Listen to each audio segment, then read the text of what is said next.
Today, we continue our journey back through time to a blood-soaked but decisive moment when the fate of Europe hung by a thread. The Battle of Chalons in the year 451, an epic showdown between Rome and the nightmare from the steppes, Attila the Hun. Before we begin, don't forget to hit the subscribe button to support us in bringing you more gripping and deeply researched historical documentaries. Thank you for being with us. In the mid-5th century, a storm rose from the east, not a force of nature, but a man. A name that made all of Europe tremble, Attila, the Scourge of God. From the desolate steppes of Central Asia, the Huns, unmatched masters of cavalry, poured into Europe.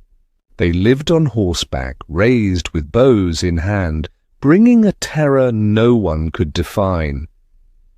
Attila was not just a warrior, he was a strategist, a ruler, and the embodiment of destruction.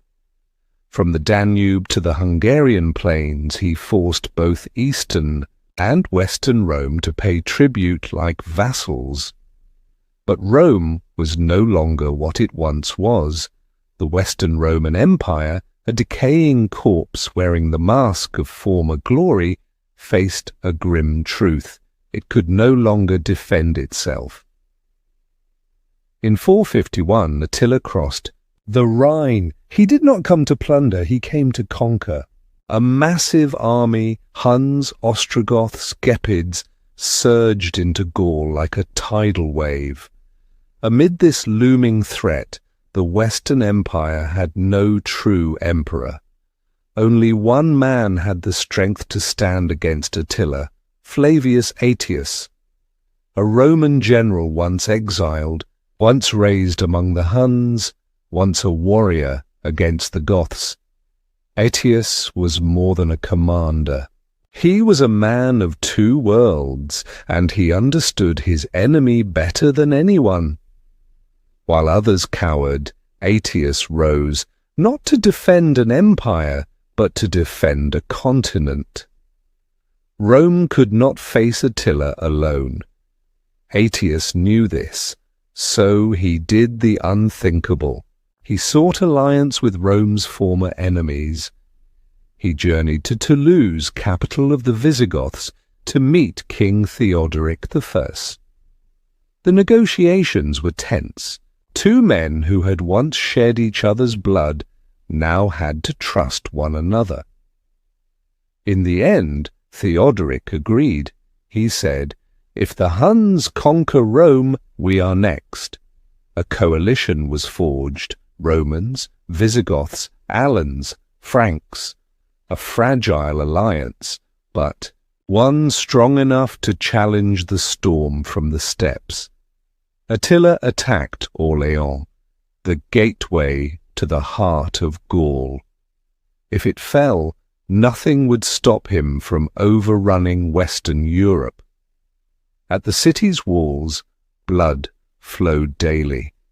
But then, in the final hour, Aetius and Theodoric arrived.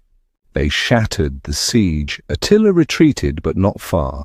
He regrouped on the Catalaunian plains.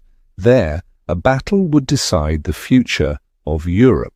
June 20th, 451, the Catalaunian plains near modern-day Troyes, France. The last great clash between Rome and an invader from the east. Attila took the centre with his Huns, on his flanks the Ostrogoths and Gepids.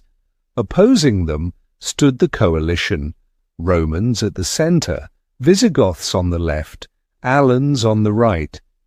Attila began with a hail of arrows, the Hun cavalry's deadly signature.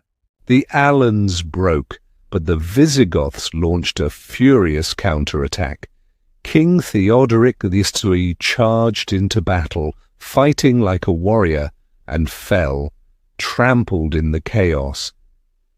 In the confusion, his son Thorismund emerged, leading a charge into the Hun flank.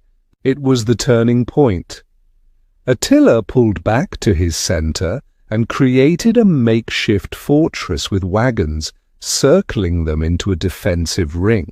Aetius now faced a choice: crush Attila or hold back to prevent the Visigoths from becoming too powerful. He chose restraint.